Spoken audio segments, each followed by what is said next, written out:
Good morning, everybody, and welcome to the Right Balance podcast. I've got a rather special lady with me today, the anxiety slayer, Helen Goad. Welcome, Helen. Lovely to have you here. Good morning. Good morning. Great to be here. Thank you for having me. Oh, this is fabulous. This is something that I'm really interested to learn more about, i.e. from you, about the hypnotherapy but also the other courses that you do, which we'll get into in a second. But this is basically for people, predominantly maybe female, correct me if I'm incorrect. Are you ready to feel happy, fun, energetic, and be the best mum, sister, daughter, partner, or even friend? And this all comes down to anxiety that these female people tend to have. Is that right, Helen? Yes, generally speaking, anxiety is one of those things that has, I'm going to call it a scale, for want of a better way to kind of describe it. Some people have minor anxiety, and to be honest, we all have anxieties about certain bits and bobs in life, and it's absolutely normal and part of life. But when that scale sort of kind of starts to rise and it starts to tip over the other edge, that's when anxiety can become a particular problem for people. And yeah, it can be really debilitating for some, really horrible thing for some people to experience and to go through. And also, do you find that there's a particular age? I'm thinking maybe puberty. Do you think that starts as an average, if you like? I know that's the wrong word to use. Or do you think it's more into later life and school life, or is it work? It's a really difficult one to say, because to be honest, I was actually just reading a group that I was part of this morning. They talk about separation anxiety at school, and my son suffered with separation anxiety back at nursery school and into primary school. Thankfully, he's okay now, and bless him, he's in his last year at secondary school. So I don't think there is a particular age. From my point of view, I generally tend to work with females sort of from about sort of maybe 40 up to about sort of maybe 55. However, I have also, and do now and again, work with sort of teens as well. So it does sort of vary, and I don't think you can say that there's a specific time that it kicks in. However, for some women, it can actually be part of the menopause, which is not something that people kind of can be fully aware of, that the hormones, life can be absolutely fine. Suddenly the hormones decide to kick in, and anxiety can come in with that as well. So it is a really difficult one to say. And so if we go right back to the beginning, about how you actually started to come into this line of area, can we talk a little bit about that, Helen? Of course. It started out for me, unbeknowing at the time. As I said, our youngest, he suffered with separation anxiety, but also my partner, he started with panic attacks, and we had two boys under 3 at the time, so they were small at the time. He was a self-employed builder. The building side of things, he was very, very busy, but it would have been, oh gosh, I don't know how long ago now. Anyways, a while ago now. And I still remember the night he came downstairs. My boys, as I said, they were both under 3 and they didn't sleep. They were terrible, terrible sleepers. So I had one of them downstairs on the sofa, finally got him off to sleep. And I heard my other half coming downstairs. And all I heard was, just calm down. Just calm down. That's all he said, was just calm down. Well, I thought he was going to walk through the door with the other one in his arms, because, as I said, neither of them slept very well, thinking that he'd woke up, gone, oh my goodness me, mum's not around. Oh, he's dad, and dad doesn't normally do the nighttime routine, because I wasn't working at the time, and obviously, so I was doing all the nighttime bits and bobs. But he walked through the door and he didn't have one of the kids. And I was like, oh God, what's going on here? And he suffers with asthma, so we kind of assumed that he was having some sort of asthma attack. So he jumps himself in the van and takes himself off to the little minor injuries unit in Penrith. And they actually diagnosed him with panic attacks. So he eventually comes home, and to cut a long story short, he went off to see a hypnotherapist. And I think he saw him for about maybe 3 or 4 sessions, and the panic attacks went, and that was it, done and dusted. It was like, great, back to normal, everything grand, everything wonderful, everything brilliant. However, about 18 months, 2 years later, that's when anxiety actually kind of came into the household. And Gary was really suffering with that, to the point where he went from somebody before I met him that went off down to Australia on his own and spent a bit of time traveling around, as I said, on his own, to somebody that could barely get out the end of our driveway and drive into town. Bearing in mind, we're only kind of, 2.5 miles from town, and a journey that he'd done hundreds and hundreds and hundreds of times, and the anxiety was stopping him. So, as I said, that was my first introduction to things. Fast forward to the boys going off to school. And I needed something to do. I was a radiographer before I stopped my radiographer career when number 2 came along, and decided that I would pause with that and hopefully go back to it. But that didn't happen. But anyway, the kids went off to school and I had to kind of decide to do something with my time. I wasn't going to sit around twiddling my thumbs all day. And that's when I sort of started to think a little bit more about the hypnotherapy and mental health side of things. Gary's mental health was still sort of up and down with bits and bobs. So yes, I went off and trained to become a hypnotherapist. After doing that, I trained in a therapy called BWRT. So yeah, and to fast forward to where I am now, I've kind of, in the more recent years, niched down to just looking at and working with people that suffer with anxiety. Wow. So tell me more about, jumping maybe more into how you can help people. So this is, if nobody's ever been to a therapist like yourself, or is thinking, oh my God, this sounds just like me. However, what does it actually entail? Can people come and see? Obviously, you're based in Penrith in Cumbria in England. Is there an option for people to maybe speak to you online, Helen, as well? Yes, absolutely.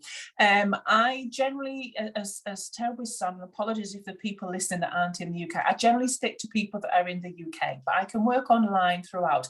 The reason I generally stick to people that are in the UK is just because there's lots of different rules and regulations in different countries. For example, in America, you've got to have certain levels of qualifications to be able to even call yourself a hypnotherapist. Okay. But it varies from state to state. So from an insurance point of view, it can be a little bit confusing and a bit, so I tend to keep it dead simple and just stick to people within the UK. But yes, you can come and see me in my office, or you can come and see me online. And if you do decide to come along to therapy, what I do, and it varies from therapist to therapist, but what I do is I generally spend a couple of hours in that first session just doing a talking session where I get to know them, why they're sat in front of me, or why they feel they're sat in front of me, because sometimes why they feel they're sat in front of me when we get talking can actually sort of lead to other bits and bobs that they may not have even realised, and linked bits and bobs into it. And also within that session, I'll talk about the therapies that I do. So it's as I say, it's a talking session, and as I say, it lasts up to a couple of hours, and a lot of people go, oh gosh, that's quite a long time, but actually that time is needed for them to have the time to open up and to speak and to let me know what's happening, what's going on, for me to get a big picture of their life, because it's not just where they are right now, it's a lot of what they've been through or possibly been through in the past as well. And as I say, it gives me a chance to talk about the therapies that I do, but it also gives them a chance to go, is this somebody that I want to work with? Yeah. Because if they're sitting there, whether it's via Zoom or whether it's in the office, and if they're sitting there going, I don't gel with this person, something about her that just isn't quite right, or that I just don't like, then I could be the best therapist in the world, but we're not going to get anywhere if you're not comfortable in my presence, for want of a better way of putting it. So it gives them a chance to get to know me a bit as well and go, am I comfortable here? Either yay or nay, depending on how it goes. Thankfully, 9 times out of 10, most people are happy and comfortable. And then once that session is done, I can get a sort of, in a sense, a little bit of a plan of action as to where we go. I don't sort of map things out dead, like, oh, well, we're going to do this next session, then we'll do this next session, then we'll do this, and then we'll do that. Because everybody sort of is very different in their in the way that the therapy sort of works for them and the way that they respond to therapy. Some people respond very, very quickly and can get moving forward really, really quickly. Other people maybe not as quickly. So it's not one of those things where I can sit them down and go, right, okay, I can do this within so many sessions and will be great. Because often when I've done that in the past, we've worked on whatever it was in that next session, which has helped actually what we were going to work in the following session. So actually we end up going straight to probably session 3 or 4. And sometimes that can help with the next session. So we can end up actually sort of zoning things down sort of quite a bit with it as well. So quite often it doesn't take as long as what we sometimes may think it does. So I'm very sort of flexible in the way that I work with people. And the follow-up sessions, they tend to be up to an hour and are a mixture of talking and therapy, depending on sort of what we're working with and and what's going on. Now, you mentioned about the hypnotherapy there as well, Helen. Now, as I said at the beginning, I'm a bit nervous, or it's just a personal journey for me that just kind of freaks me out a little bit. I think it's amazing, and I've seen, not so much on the entertainment, but I have seen some therapists work, and you think, oh my God, that's amazing. Is there something in that you can just, I'm talking as if it's me in your office now, Helen, as if, you could just wind me down a little bit and reassure me that, you mentioned before about the difference of hypnotherapy and therapy work. Yeah, absolutely. From the, I kind of talk about it, people talk about it in different ways, but I talk about it, hypnosis. Hypnosis to me has two branches to it. And as I said, this is just my sort of personal way of talking about it. As I said, two branches. One of the branches, entertainment. And the people that do that stage hypnosis, I think they're amazing at what they do. Some people think, it gives hypnosis and hypnotherapy a bit of a, I can't think what the word is, but a bit of a not very nice kind of way of looking at it. From my point of view, it gets hypnosis out there so that people are aware of it. So whether it's good, bad, or different sort of people's thoughts, it gets it in people's minds. But what I use is the other branch, is hypnosis for therapy. So hypnosis is quite simply, to put in a very, very simple way, is a form of relaxation. It's quite simply what it is. And what you're trying to do is quite basically relax the conscious mind to tap into the subconscious mind. Our subconscious mind is our sort of automatic brain. And our part of our sort of brain, for want of a better way to put it, that takes in everything that we experience. I sometimes, by the way, talk at the subconscious mind, but I sometimes refer to it as the old brain. They tend to be the same thing. So apologies if I confuse anybody with this. But yes, so we tap, because as I say, the subconscious brain is our automatic brain. It does things as in the way it's learned to respond to something. So when it comes to anxiety, for example, keep it dead simple, and let's look at a fear of spiders, which is basically fears, anxieties, phobias, they all sort of come under the same umbrella. Somebody has learned that fear of spiders. We are only born with two fears, a fear of loud noises and a fear of falling. Everything else we learn along the way, and that's good, bad, or indifferent. So, as I said, just to keep it dead simple, we've got somebody that has learned a fear of spiders, and the subconscious or the old brain is just responding to spiders in a way that it's learned to. So it doesn't have any logical ability to go, oh my goodness me, it's only a spider, put your big girl pants on and get on with it kind of a situation. It just goes, oh my goodness me, there's a spider, this is my response, and this is what I do. And quite often it's that kind of run for the hills kind of feeling that people kind of get from it, sort of a thing. So what hypnosis does is it kind of retrains, for want of better words, the old brain or the subconscious brain to respond to things in a way that is more comfortable for us. So as I said, I know I looked at it very simply on a fear of spiders, but say, for example, someone has social anxiety and going shopping or going out in crowds or anything like that is a real bother to them, then the old brain or the subconscious brain has pretty much learned that crowds, as terrible as it sounds, are a threat to my survival, so don't go anywhere near them. Shopping, going into Tesco's, Asda, Morrison's, Sainsbury's, whatever it might be, they get that feeling. Well, as awful as it is, the old brain or the subconscious brain has learned that that's a threat. So we have to, in a sense, retrain it to go, actually, I'm okay shopping. Shopping is absolutely fine, or crowds are absolutely okay.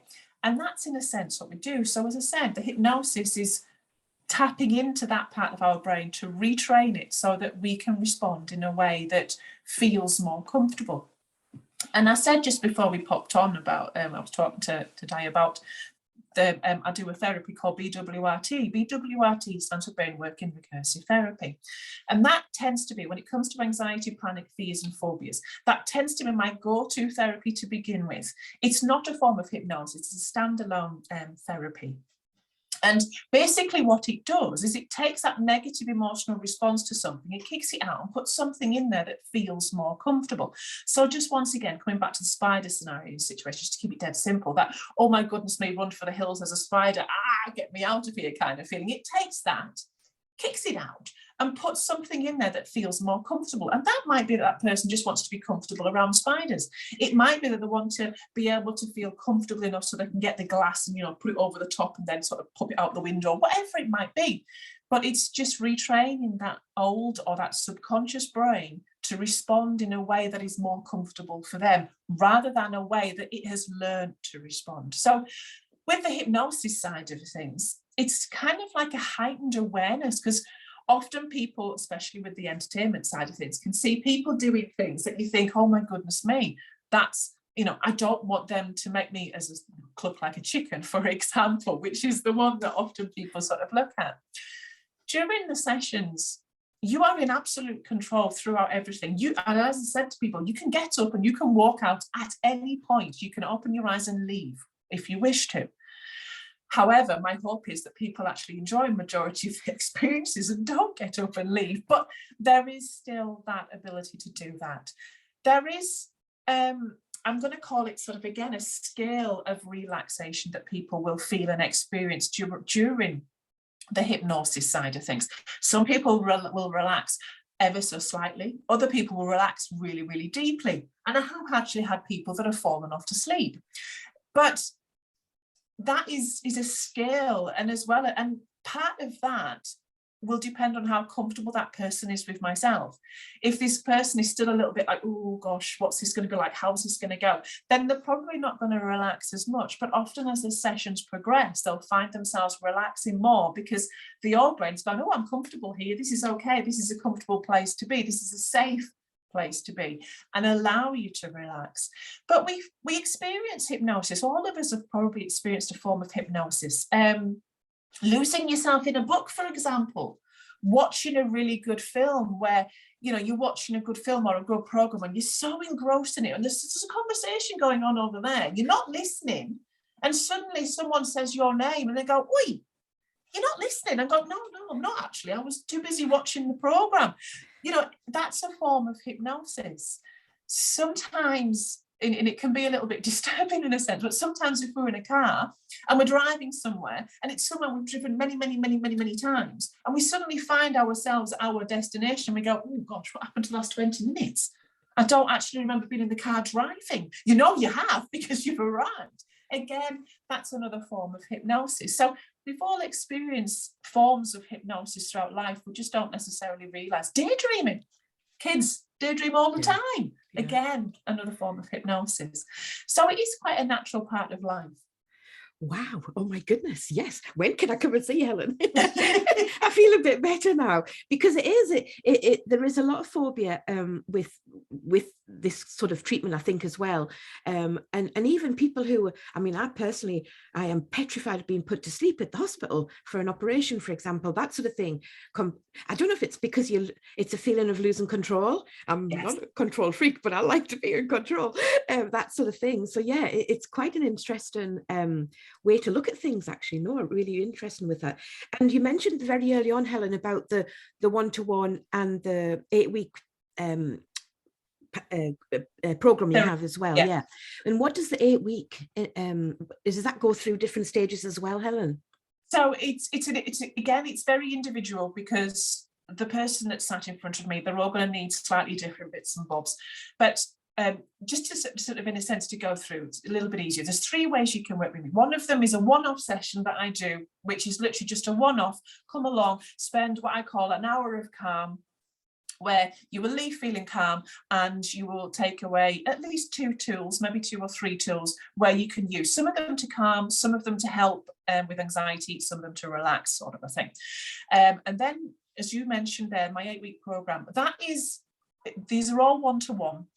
So that is me in your life for 8 weeks, where we go through certain styles and certain situations and at certain points along the way. But it's a little bit difficult to say exactly what that would be, depending on the person that's sat in front of me. When it comes to anxiety, things, sort of areas that I've noticed that people struggle with, guilt is one of them, even though people don't even think about guilt. When we start to sort of get talking, oh, maybe there is a bit of guilt there. And guilt, as I say to people, is a bit of a git, because it creeps into so many different parts of life. So that's an area that often look at. Embarrassment is often a big part of it, because if you're going to have an anxiety attack in somewhere like the middle of Morrison's, for example, there's often a level of embarrassment of what's going to happen, what's going to go on. For example, a lady that I've worked with, for her, it's that she's absolutely petrified she's going to faint. And that is embarrassing, because if you faint in the middle of, I don't know, as I said, Morrison's, Tesco, somewhere like that, then 9 times out of 10, they're probably going to call an ambulance, and there's going to be everybody watching. And I know it probably sounds a bit silly, but that is something that can cause a lot of people real kind of discomfort. A fear of being judged is another one that kind of comes into it. So depending on sort of what is going on behind the scenes, so to speak, will depend on sort of exactly where that 8-week program goes. But within all of that, you are part of a very, very small Facebook group. It's very small because I haven't been running the program very long, but also people will choose whether or not they want us to be in there, and they'll choose whether or not they want to stay in that group as well. And within that Facebook group, there's a lot of tools, techniques, and everything that I've kind of put together, whether it's a video, whether it's an audio, whether it's a workbook, there's all that sort of thing in there. There is a text service that I have with that for the 8 weeks as well, so that if you have any problems within it, you can drop me a text message and I will get back to them as soon as I can within that. Obviously, if you drop me a text message at 10 o'clock at night, I ain't going to get that to you until the next day. But it's just that extra support that has. And then the other way is the kind of way I've been working sort of all along since I set up, is just literally the pay-as-you-go kind of a therapy. You come in, you have your session, and we do whatever we do. And then we catch up the following week or the following couple of weeks, depending on what it is. And the pay as you go tends to be sort of for those people that are coming in and they just maybe want 1 or 2 sessions, or maybe 2 or 3, something, so not very long therapy. Or it's a longer kind of term thing where they want me in their life on a regular basis for a longer period of time, if that sort of makes sense. Yeah. In some situations with that, I can see the person on a regular basis to start off with, but then it'll sort of move out a bit. So I might see them weekly to start off with, then fortnightly, then 4 weekly, and then it might be that I see them every 6 weeks for a while. Because some people, they kind of, with anxiety, it can really squash people, so they can kind of lose themselves within it. And it's that, okay, so the anxiety isn't there. And some people's, their confidence and all that stuff will naturally rise, but other people need a little bit of help and support to bring them back up to where they want to get to. And also something with anxiety as well, and this is something my other half kind of experienced a lot. He would often say, I just want to get back to the old me. And I often would say to people, that's okay going back to the old you, but if you go back to the old you, are you going to end up where you are right now? Do we need to create, yes, take parts of old you with us along the journey, but do we need to kind of find a new you that is a more comfortable you that will sustain and keep you going into the future, sort of thing? So yeah, those tend to be the 3 ways that people can work with me. Oh, that's fantastic. I could talk to you about this all day, actually. It's super interesting. And I think, again, it's going back into my bit of background is everybody is unique and everybody's got different ways of either dealing with something or actually getting out into the world and being who they want to be, and the paths are completely different. And I think that's really super important. Just one quick question, Helen. Have you found over the last 2 years the anxiety levels have increased? Mainly due to the no, it's funny how during the pandemic how things have been. It's been like waves, for want of a better way I think of putting it, because when we first went into that original lockdown, anxieties went through the roof, because obviously there was a lot of death that was getting thrown at us about the numbers, all that kind of thing. It was horrendous, and as awful as it is, the pandemic is, COVID is something that we can't see, we can't hear, we can't smell. So if we think about our old brains and the way it reacts to things, it works with our senses. So what we can hear, what we can sense, what we can feel, what we can be, what we can taste, what we can smell, all of our senses. Well, none of our senses work with COVID as well. So we can, in a sense, understand why some people's anxieties have gone up, because this is not something, it could be in a room and we don't even know about it, as terrible as that sounds. So that kind of would naturally, in a sense, escalate people's anxieties in some scenarios and some situations. But as I said, we went straight into that lockdown and everybody's anxiety shot up. And then everybody sort of found themselves and settled into that, not being able to go anywhere, not being able to do things, you know, as awful as it is, kind of that lockdown of being stuck at home. And everybody found their feet with that. And then sort of settled into it. And then people got so used that became, dare I say it, their norm. And then, you know, and then suddenly we kind of start to come out of it. And that's when anxiety sort of started to rise again, because people are going, oh my goodness me, can I go out? What can I do? What can't I do? And obviously there was a lot of confusion around sort of dates and all that, so what you can and can't do. You know, they would change things a lot and all that sort of a thing. And to be honest, I think like a lot of people like myself went into lockdown going, oh, we'll have this for maybe a couple of months. You know, well, to be honest, at first it was like, oh, it'll be a few weeks and then we'll be fine. And then suddenly it was like, oh my goodness me, this isn't just a few weeks, we're going to be, oh, a couple of months, we'll be fine. Oh, 6 months, suddenly, and it was that unknown of things changing all the time, even though they didn't necessarily change, if that sort of makes sense. So there's been lots of sort of peaks and troughs throughout anxiety. Yeah. And then there's been the anxieties of people going back into the office. How's that going to be? Also, people that may have suffered a little bit with anxiety before the pandemic, they would sort of what I would call functioning anxiety sufferers, for a better way of putting it, where their anxiety would be there, but they could still function, they could still get out and do what they needed to do. They had the ability to sort of control it as much as possible, whether it was to sit on it, shove it down, or whether they had their own techniques, tools, whatever that might be. But as I said, we then go into lockdown. So those tools and techniques weren't being used. Suddenly they kind of stopped being used because they weren't needed, we weren't going anywhere. And then people were then finding that their anxieties, which would have been a kind of a moderate level, were now ramped up because it's like, oh my goodness me, I'm going back out. And the old brain is going, oh dear, oh dear, oh dear, oh dear, oh dear, don't do this, we don't like this, it's horrible, stay away, kind of a thing. So some people that, as I said, sort of managed their anxiety previous pandemic have found that the pandemic was brilliant. Anxiety suddenly was great, but whoosh, shot right up when heading back into, whether it's the office or whatever working scenario situation, or even just the simple things of going shopping again, of getting out and doing those normal things. Yeah, no, it's been a big learning curve for an awful lot of people who really didn't expect it to be. That sort of, it's not normal human activity for us, you know. We are always looking for cues of safety and cues of danger, and it's the slightest little thing that knocks us. Oh my goodness, Helen, super interesting listening to you. Fantastic. For everybody listening, all of Helen's details will be at the end on the show notes, where you can contact Helen and ask questions away, or contact her for anything that you've got details about anxiety. The Anxiety Slayer, I love it. I love that slogan, Helen. Thank you. It just leaves me to say thank you so much for your time, expertise, and the brilliant people that you've been helping so far. Helen, thank you so much for joining us today. Thank you so much for having me. It's been wonderful being here. Thank you. Lovely, Helen. Speak soon. Take care.